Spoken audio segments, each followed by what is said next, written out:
So I'll share with you how I got the inner race off, which I just used a bearing puller on.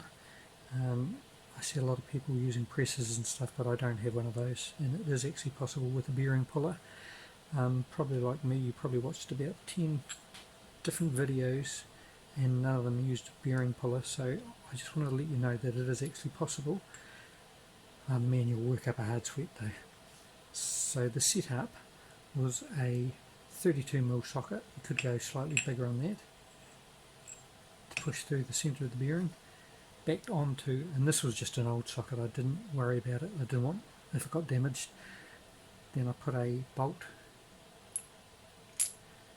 through the middle of it, so the bearing puller, the centre had something to seat on, and there's a nice little lip there so it couldn't go off to the side, and then that bolt just sat in there, and that meant the sockets couldn't slide apart either when I was using the bearing puller.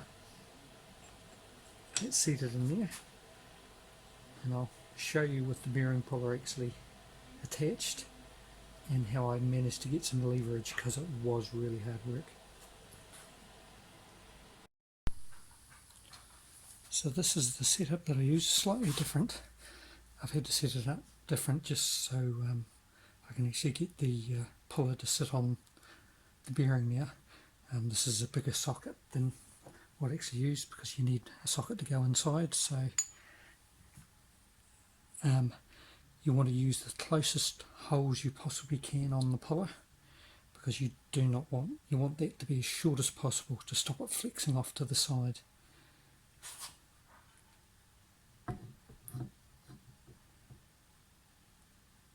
And to help me get the tension on that bolt, what I also had to do while it was in place is I stuck a rod underneath with a bolt through there, so when I put tension on it, it was pushing down on the rod and the bearing wouldn't spin because it wanted to spin on the hub.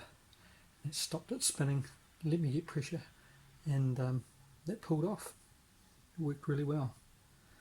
So it is absolutely possible, and after watching 10 different videos and seeing nobody actually achieve it with a bearing puller, I thought it was it'd be good if I can share it with you, just to let you know it does work and you can do it, and you will get one hell of a sweat.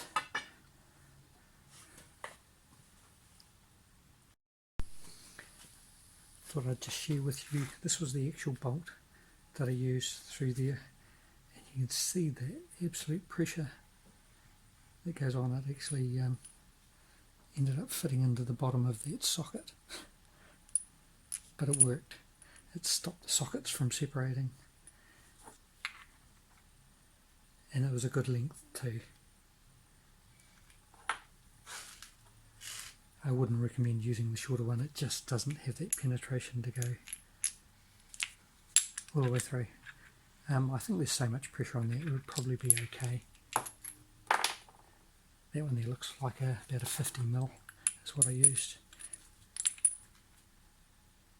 and that was plenty.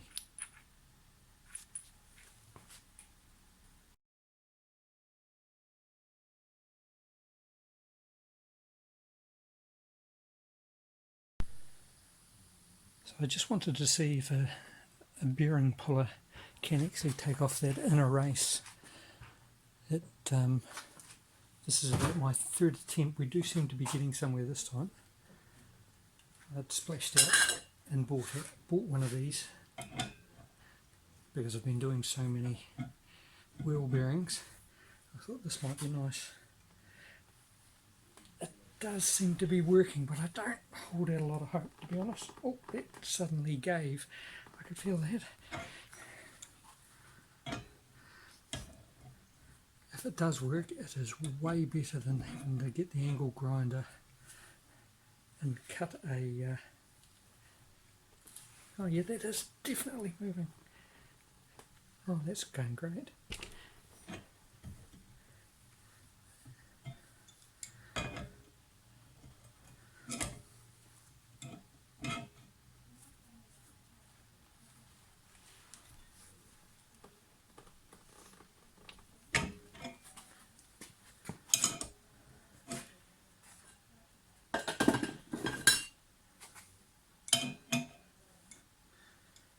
So on the bearing there is actually a little lip when you pull the front halves of the bearing apart.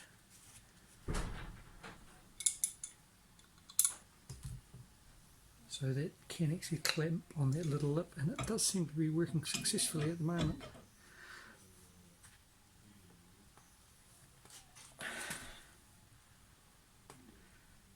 That's going pretty well, that's moving.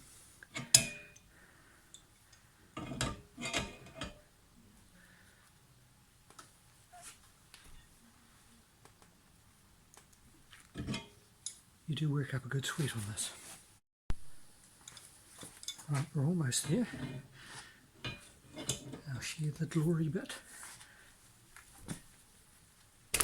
Oh, getting much easier now.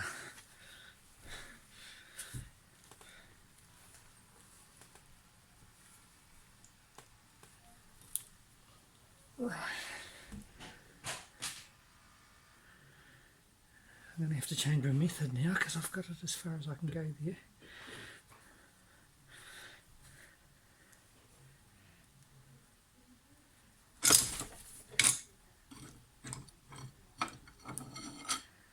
It's a decent piece of steel, you can see the pressure that we've put on that. But it worked. Hopefully you've got a nice piece of steel lying around.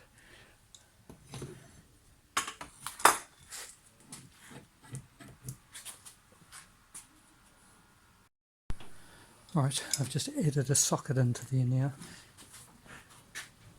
which will push inside the race. This last wee bit should come off pretty fast, hopefully.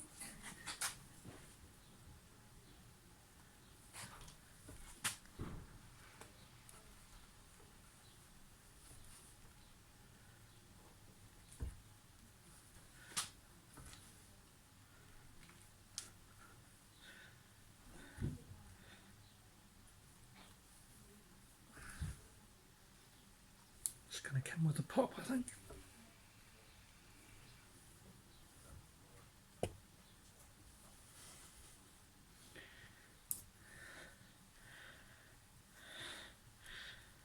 It's coming easy now. Here it comes.